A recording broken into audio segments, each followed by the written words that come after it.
Welcome to the podcast Yak Ty, Ukraine Life. Yak Ty means how are you in Ukrainian. I am your host, Luzia Tschirky, a former correspondent, now a book author and a freelancer.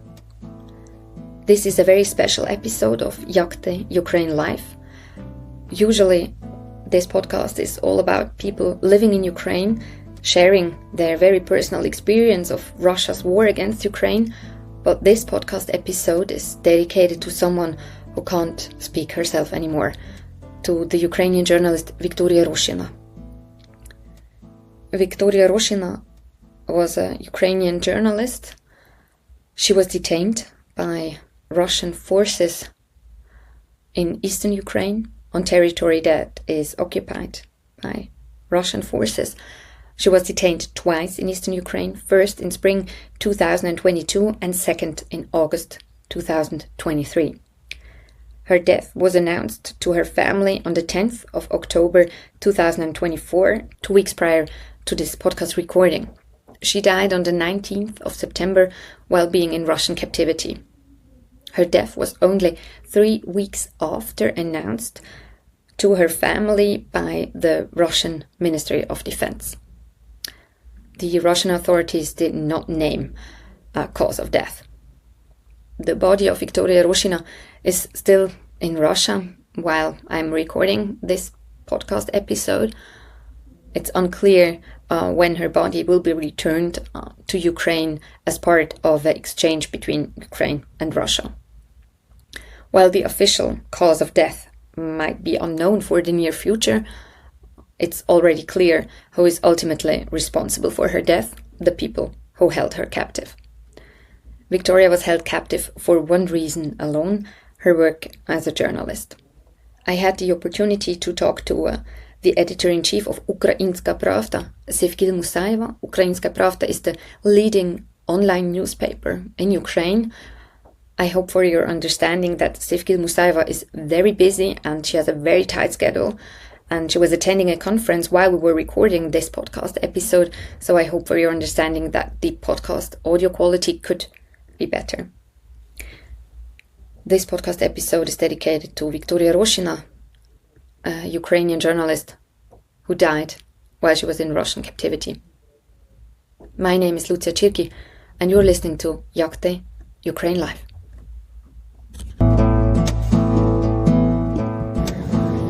Ну, я думаю, що треба робити. Давай я тебе ще наберу, буду в аеропорту, бо зараз, коротше, так. Я думаю, що так. Окей, так, давай. Hi, can you hear me now? Yes, I can hear you. Sorry for being late. Crazy day, another crazy day, so sorry. No need to apologize at all. I'm very happy that you have time for joining me on this podcast. So please welcome to the podcast Sevgil Musayeva, editor-in-chief at Ukrainska Pravda, the leading online newspaper of Ukraine. Thank you so much for taking your time and sharing your memories today with us of Viktoriia Roshchyna. Sevgil, Viktoriia Roshchyna worked for your publication, Ukrainska Pravda, among others. How would you describe Viktoriia to someone who never met her? Thank you for this question. Viktoriia was one of the most bravest journalists I met in my career. She was 27 and she had a mission to cover the life of Ukrainians in occupied territories. And it was her goal. And she was the only one reporter who covered occupied territories of Ukraine. And so many times we have discussions that, Vika, you have to stop doing that because it's very dangerous. You already was captured by Russians in 2022, but for her it was inappropriate not to cover that, not to go. And I think that it was also about her humanity, because she was obsessed with people who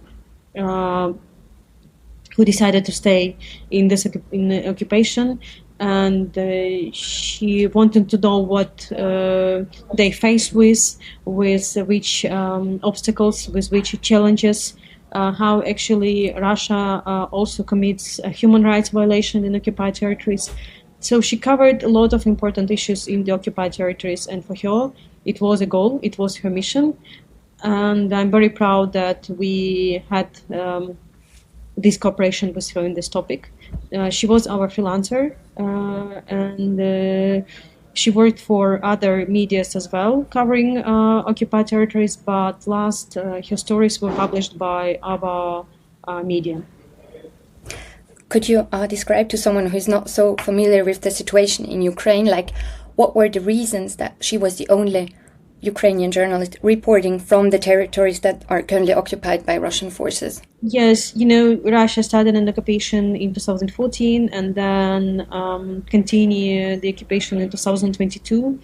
And we lost an opportunity to go to these territories in 2022. I mean, first of all territories were seized by Russia in February 2024 or March or spring 2024.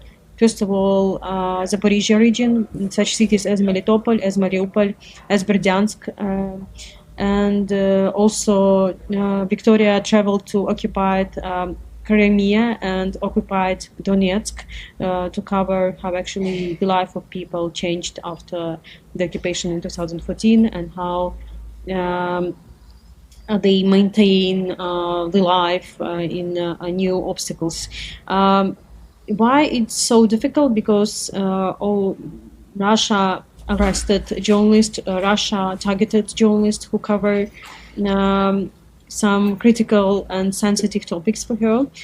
First of all, the violation of human rights, and Viktoriia did a great job with investigation, for example, about deportation of kids. She published this investigation in our media, so we published this investigation in our media. And Viktoriia discovered many camps in occupied territories of Ukraine and in Russia, actually in which in these camps all these children were deported, and she acknowledged all people who committed this kind of crime. So that's why, of course, she was a target, I will say, and actually the difficulty of this war and the risk of this war is absolutely understandable from 2022 when she was first time captured by Russian forces and spent 10 days in Russian captivity, and actually we did everything possible to release her. What would you say? What motivated Viktoriia to pursue her work so determinedly?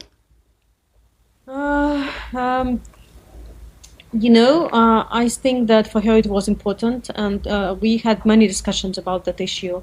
She told me that for her it was important because she was the only one journalist who covered that, and she told me that she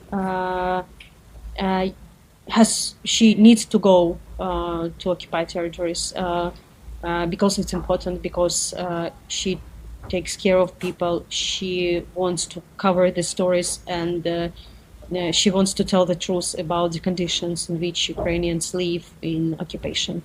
One more time, I will repeat that it was definitely about her humanity and about the importance of this war, because this war also not about territories. It's not about territories. This is about values, and I think Viktoriia protected these values, values of humanity, values of freedom of speech. So even in these terrible conditions, she was able to continue to providing the information for her readers about the life of Ukrainians.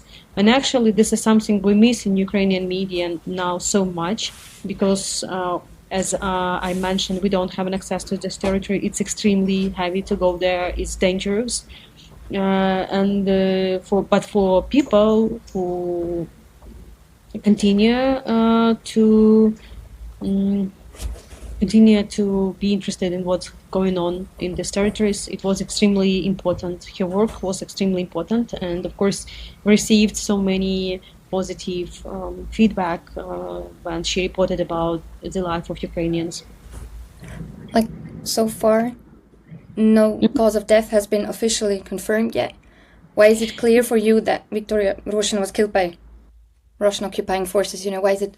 As I received a letter from Ministry of Defense. This is the only evidence we had from Russian side, and actually our ombudsman office also confirmed the death of Viktoriia Roshchyna. They also received an official statement, but today United Nations asked the Russian authorities to confirm it publicly and to confirm it officially in official level, because still we have only this letter from a Ministry of Defense that was signed by someone with a surname Koch, that Viktoriia Roshchyna died. We don't know now about any conditions, any reasons why she died. Actually, she had a status which calls incommunicada. What does it mean? So she didn't receive any accusations, official accusations from Russian side. So they literally detained her more than for 1 year without any official accusations, which is absolutely illegal, inappropriate, and I think this is big violation of human rights and international humanitarian law, because she didn't have an access to any lawyers, she didn't have an access to relatives, she didn't have access to medical supplement, for example, or like any help or any assistance from the side. Actually, Russia confirmed that she's in prison, but they didn't tell us where. Actually, only on May 2024, which is also inappropriate. Yes, and What is known to you about the circumstances? How did she end up in Russian captivity? What do you know about that? Actually, we are still trying to understand that. We have some information from women who were in the same prison with her and were released. I'm not sure that I can share now this information. But what we know that that she spent time from August to spring 2024 in Melitopol. So she was in jail in Melitopol, and we know which exactly jail. And then they moved her to Taganrog. And then when she appeared in Taganrog prison, it actually was a confirmation from Russian side that she was captured. Before, we had no idea about where she is and in which conditions she is, but even with all requests were sent to the Russian side. I'm sorry for interrupting you. Can you explain, to people who are listening to this podcast and they might not so familiar with the situation? Can you explain for them how is it possible, that someone is detained for so long and there is no information, and why even international organizations like the ICRC cannot help? Can you explain? Yes. This is typical Russian behavior. We have a lot of people with the same status as Viktoriia had, which is incommunicada. So Russia just detained these people without any official accusations, and they just, I will say that this is kind of absolutely illegal, even just because those people, they don't have an access for any rights. And even in most terrible regimes now in the world, you still have an access to the lawyers, you still have an access to the international organizations. But in case of Viktoriia Roshchyna, she didn't have this access for more than 1 year. The only one contact was in August 2024, when her dad had an opportunity to talk with her first time since she was captured in August 2023. So more than 1 year without any acknowledgements about where she is, in which prison, in which city, in which actually even country or place. So this is terrible, but I want to pay your attention that the same status have thousands and hundreds of Ukrainian civilians. And what else I want to add, that all civilians from Ukrainian side who were captured in these occupied territories, they have to be, they need to be released.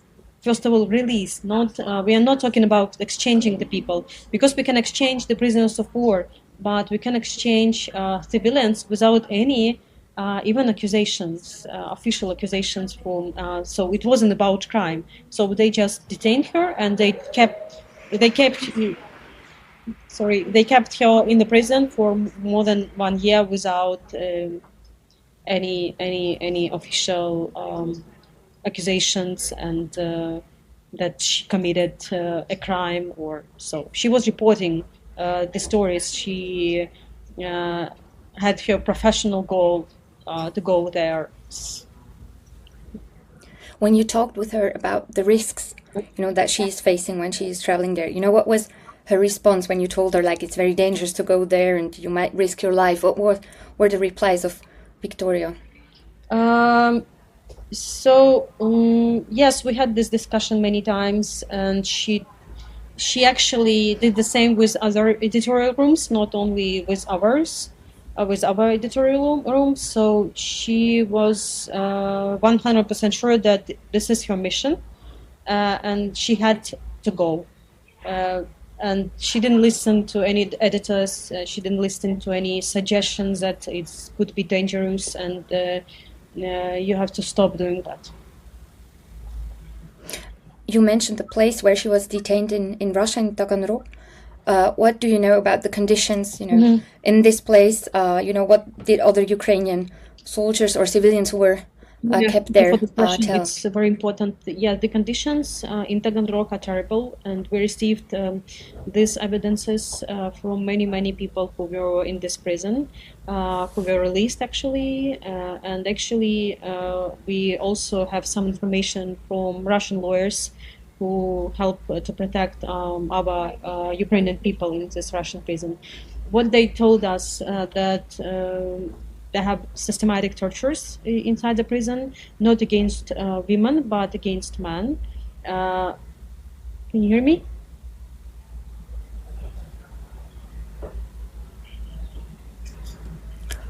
We can't hear Sivgil anymore. There seems to be a problem with the connection. I hope that is going to be resumed soon. She is joining us besides a conference, so she's actually attending important meetings like a conference, and I hope the connection will be back very soon. Can you hear me now? So the question was about Taganrog, the prison of Taganrog. So we received many witnesses from people who were in this prison that people face in this prison with systematic tortures, with systematic violations of human rights, and for usually we are talking about women, not we are talking about men, not women. So we have a conversation with some women who were released. They told us that they heard kind of the sounds of tortures, but from usually there were sounds from men, not women. So they didn't use a force, and they didn't use tortures against women, but against men, yes, they used it. This is the first one. The second one, the woman I talked with told me that the food was terrible, and actually last months they gave to this woman kind of a potato that was already like in bad conditions, and so the food was terrible. What they told me that yes, the food was terrible. And what you just said, like that, women who shared their experience in Taganrog told that they were not like tortured, or that men were more like subjected to torture. Would you consider Viktoriia's death a new level of brutality towards Ukraine, that Ukrainian journalists are now, like, even female ones are killed in captivity? I don't know exactly. So we are now trying to find any information about what we know from her father that she actually announced a hunger strike in August, and actually the call she received from father in the end of August was about stop hunger strike. So we don't know what happened after that. So after 30th of August, we don't have any information. We know that on 7th of September, she was released from this prison, but and actually we were waiting for her in exchange on an exchange that took place on 13th of September, but she didn't appear in this exchange. So what happened between 7th of September and 19th of September, when actually the official date of her death, we don't know. Viktoriia was traveling to the occupied territories without like a specific assignment. You consider that you know that she was not affiliated with a certain news outlet in Ukraine, made it that easier for her, or was it, on the contrary, more dangerous for her to travel there without having signed a contract with a news outlet in Ukraine? This is a hard question, actually, because she never shared with us the way how she traveled to the occupied territories. I think for her it was important to stay anonymous in these territories. So that's why, of course, because it could be dangerous to be a journalist officially in these territories if you're not kind of Russian propagandist. So maybe for her it was better to use anonymity, and that she didn't have any official assignment from any editorial room. At the very moment, there are 29 other journalists detained by Russia currently. I assume that you, as an editor-in-chief of a Ukrainian news outlet, you are faced many times with questions, from your reporters that you're responsible directly for, whether they can travel somewhere, whether they can report from a certain place. How is that for you personally, to decide or to be within these discussions, where you can send your reporters and where it is too dangerous? Can you share a little bit of insight on that? Journalists could be a target in any territories in Ukraine. For example, more than 1 month ago, the Reuters team was targeted by Russian army in the city of Kramatorsk, and one of security guys died in this missile attack. And actually, Russian propagandists then confirmed that they were a target.